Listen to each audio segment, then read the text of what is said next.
பிஸ்மில்லாஹிர் ரஹ்மானிர் ரஹீம். எதை வேண்டுமானாலும் செய், எதில் வேண்டுமானாலும் உன் கவனத்தை செலுத்து. நீ பார்க்க வேண்டிய பார்வை அதில் என் படைத்த இறைவனின் அனுமதி இருக்கிறதா, என் ரசூலின் அனுமதி இருக்கிறதா? இருந்தால் நீ செல்லக்கூடிய பாதையில் முதலிடத்தை அடையும் வரை போராடு. நீ அல்லாஹ்வை நம்பிக்கை கொண்டவன், படைத்த இறைவனை ஏற்றுக்கொண்டவன். நீ இரண்டாவது தரமோ மூன்றாவது தரமோ பின்னால் வரிசையோ உன்னிடமில்லை. ஏன்? உன்னோடு அல்லாஹ் இருக்கிறான். நீ வர வேண்டிய பாதை முதல் பாதை. விளையாட்டா? முதலில் வா. படிப்பா?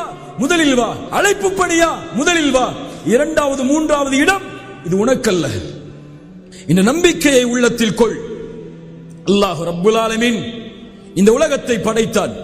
அவன் படைத்து நீங்கள் இந்த உலகத்தில் செல்வீர்கள், நிம்மதியோடு வசிப்பீர்கள், எந்த கவலையும் உங்களுக்கு வராது என்றெல்லாம் அவன் நம்மை படைக்கவில்லை.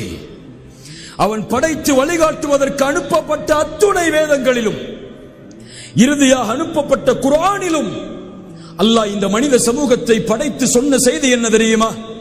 வலனபுலுவன்னகும், உன்னை படைத்தேன், உன்னை சோதிப்பேன், எல்லா வழிகளிலும் சோதிப்பேன். பசியை கொண்டு சோதிப்பேன், வறுமையை கொண்டு சோதிப்பேன், செல்வத்தை எடுத்து சோதிப்பேன், உயிர்களை பறித்து சோதிப்பேன். நீ பொறுமையாளனாக இருந்து அதில் வெற்றியை அடைந்தே ஆக வேண்டும் என்று குர்ஆன் சொல்கிறது. யார் பொறுமையோடு சகித்து வாழ்கிறார்களோ, அதில் வெற்றியை நோக்கி பயணிக்கிறார்களோ, அந்த முயற்சிக்கு கூலியை அல்லாஹ் கொடுத்தே தீருவான் என்று குர்ஆன் சொல்கிறது. ஒரு படை தளபதி தன் படைக்கு எப்படி வழிகாட்டுவானோ அதுபோல் தான் மனித இனத்தை படைத்த அந்த அல்லாஹ் இந்த மனிதர்களை படைத்து வழிகாட்டுகிறான். சோதனை வரும்போது தோலாதே. உறவுகளை, செல்வத்தை உன்னிடத்திலிருந்து நான் எடுக்கும் போது சோர்வடைந்து விடாது. நீ முன்னேறு. உன் வாழ்வின் இலக்கை நீ அடையும் வரை உன் பாதையில் நீ சென்று கொண்டே இரு. பிறந்து சாப்பிட்டு கல்லூரிகளை படித்து வேலை செய்து திருமணம் செய்து குழந்தைகளை பெற்று சுகமோடு வாழ்ந்து கடைசியில் மண்ணோடு மண்ணாக மக்கி போவதற்கா இவ்வளவு பெரிய உலகம்? சூரியன் உதிப்பது யாருக்காக? சந்திரன் வருவது யாருக்காக? நட்சத்திரங்கள் உதிப்பது யாருக்காக? மனிதனே, உனக்காக.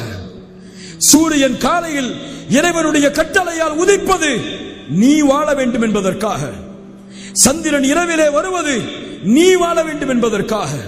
நட்சத்திரங்கள் உதிப்பது நீ வாழ வேண்டும் என்பதற்காக. ஏன்?